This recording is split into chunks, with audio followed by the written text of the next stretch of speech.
বাংলাদেশে একটা তৃতীয় বিশ্বযুদ্ধ শুরু হয়েছে। এই প্রার্থী ঘোষণা করছে তারেক রহমান। আপনি তারেক রহমানের বাড়িতে যে আগুন জ্বালান, আপনারা গণবিপ্লবের জন্য প্রস্তুত থাকুন। অবস্থা দেখে এটা প্রমাণ হয় যে দেশের একটা পরিবর্তন আসবেই আসবে। আগামী 11 তারিখের মহাসমুদ্রে প্রমাণ হবে এই দেশটা আর ফেসিবাদ আর থাকবে না। আমরা আশা করেছিলাম 5ই আগস্টের পরে এই দেশে আর ফেসিজমের কোনো উত্থান ঘটবে না, কিন্তু আমরা কি দেখতে পাই, এই দেশের রাজনীতিটাও বারবার ফ্যাসিস্ট মুক্ত হয়েছে, কিন্তু ফেসিবাদ মুক্ত হয় নাই।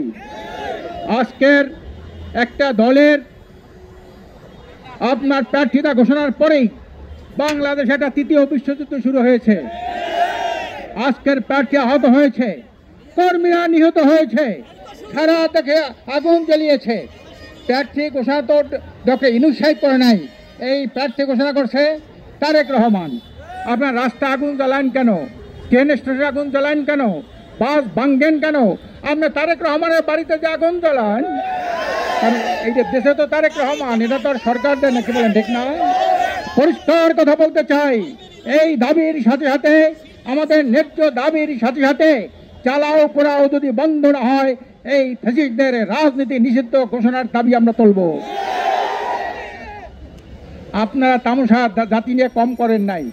আজকে ঐক্যমত্য কমিশনকে ব্যর্থ করেছেন আপনারা, আজকে সংসদকে কলঙ্কিত করেছেন আপনারা, আজকের নির্বাচনে কারচুপি আপনারাও তো করেছেন, একক নির্বাচন করেছেন। কাজে এখন প্রার্থীর ঘোষণার সাথে সাথে এখনই যে তৃতীয় বিশ্বযুদ্ধ শুরু হয়ে যায়, নির্বাচনের দিনে কি হবে বলেন?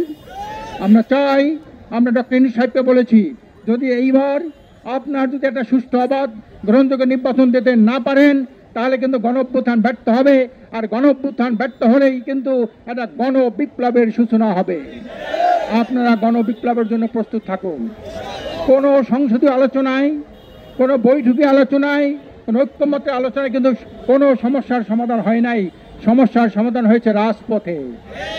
আমরা পরিষ্কার বলে আসছি, আপনারা ঐক্যমত্য কমিশন নিরপেক্ষতা বজায় করতে পারেন নাই, আপনারা একটা দলের দিকে তাকাই কথা বলতেন।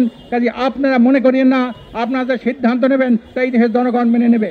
কাজেই সংগ্রামী ভাইরা আমার, আসুন আপনারা আজকের যে রৌদের মধ্যে যে ধৈর্যের পরিচয় দিয়েছেন, কষ্ট সহ্য করেছেন, আগামী 11 তারিখে সারা দেশ থেকে চলো চলো ঢাকা চলো, গণ অধিকার আদায় করো, জনমতের যে প্রতিফলন আপনার 5ই আগস্টের গণঅভ্যুত্থানের এই যে চাহিদা, এই যে জনগণের আকাঙ্ক্ষা, সেটা বাস্তবায়ন হবে আল্লাহর রহমতে।